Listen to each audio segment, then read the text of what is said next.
What is up? Corey Lennox here for Piano with Corey. Now today I'm going to sort of clarify an earlier video that I did. And that video was one on music theory, and unfortunately it confused one of my favorite subscribers who goes by the name Gentleheart. And I just want to clarify right now that was my fault for not really explaining the premise of the video. So Gentleheart, if you're watching this, it's not your fault, you didn't miss out on anything. I think you were just expecting the lesson to be something different than what I was going for. The music theory video was intended to show you how to analyze a song that you've already learned. It wasn't really about showing you how to learn a song in the first place. So Gentleheart, today I'm going to take the question I think you were asking in the last video and talk about it in this video. I give you 5 different ways to learn a song on piano. If you're new to the channel, make sure to hit subscribe for more awesome piano videos like this.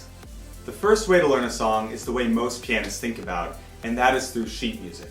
Now, sheet music is great, all of the notes are right there in front of you, but there are a few problems with sheet music, and I want to bring those to your attention if you're one of those pianists that's just totally tied to the sheet music. So the first problem is more of a misconception, and that is that people think songs are set in stone. Now for compositions, if we're talking about classical music or certain composers, yes, those are set in stone. If I'm going to play for Elise, I better get it note for note. But for more modern pop rock singer-songwriters, let's say we're doing an Ed Sheeran song. Well, he's playing on guitar and he's singing. So whoever makes the sheet music has to translate the guitar and the vocals onto piano. And that is called an arrangement. They have to take those elements and put it onto the piano.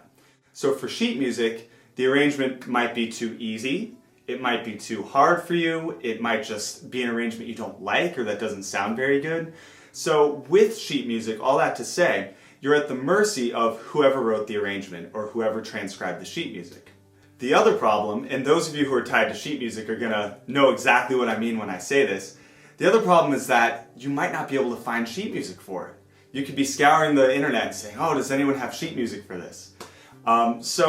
Sheet music is great. If you go that route, that's fine, but there are a few limitations that we just covered, and I would encourage you to look into some other methods of learning songs, because each new way you teach yourself to learn music is going to inform your understanding of how to play piano.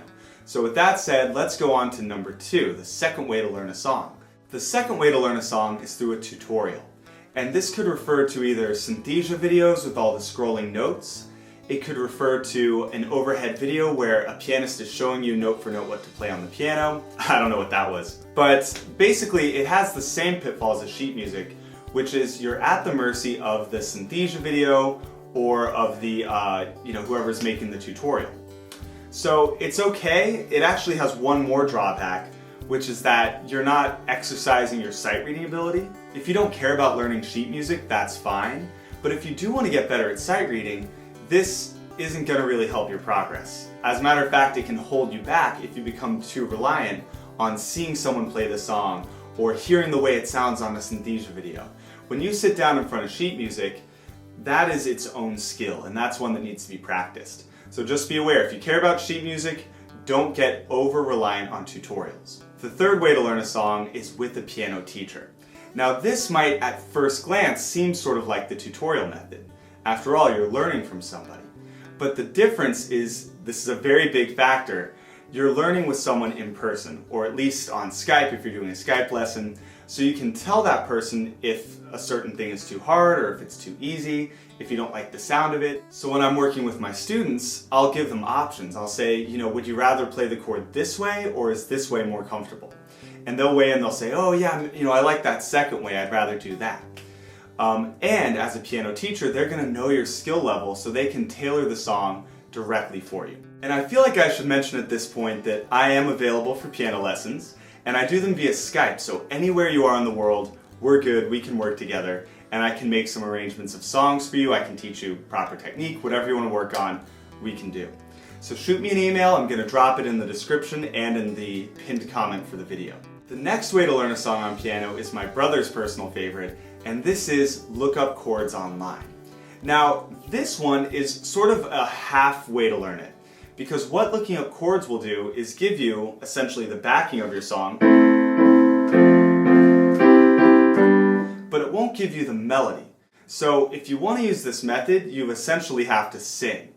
If you're not comfortable with singing, then this method isn't really going to work for you because chords are only half of the equation. I always teach on this channel, songs are made up of two elements. You need chords, but you also need melodies.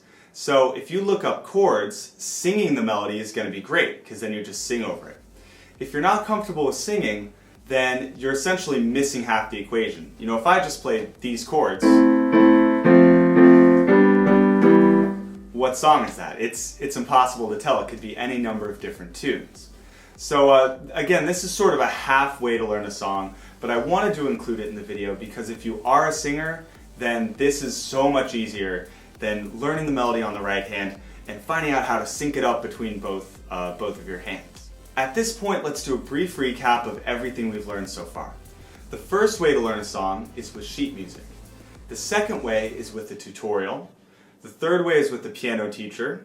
The fourth way is looking up chords online.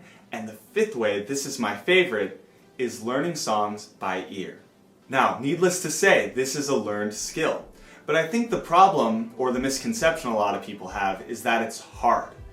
Yeah, it's kind of tough, but then again, so is reading sheet music. We devote years and years and countless piano lessons to being able to read sheet music.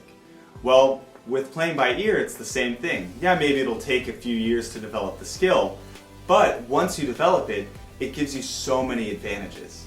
Like not being tied to sheet music or tutorials, you can just hear a song and play it. It gives you the advantage of sort of setting your own skill level. If all you're capable of doing is playing like 2 notes at a time, you can play it by ear that way. If you're advanced enough to know how to dress up those basic elements a little bit, you can do it that way too. So playing by ear allows you a lot more freedom to play the song the way you want. So it's definitely my favorite way, and if you want to learn more about playing by ear, I'm going to drop a training video in the description and the pinned comment that is going to show you sort of the basics of why it's not as hard as you think. There is a very, very specific logic to it, and it's not just shooting in the dark, and it's not learning hundreds and thousands of random chords and stuff. There's a very set logic, and it's not really all that tough. As a matter of fact, I can teach some of my students how to do this in a month or 2. So I hope you loved this video. I hope you got so much value out of it. And if you did enjoy it, be sure to subscribe to the channel by clicking below. Also, feel free to set up a lesson with me. My email is in the description and in the comments. So shoot me an email if you're interested and we'll set it up. Until next time, this is Corey Lennox for Piano with Corey. Piano on.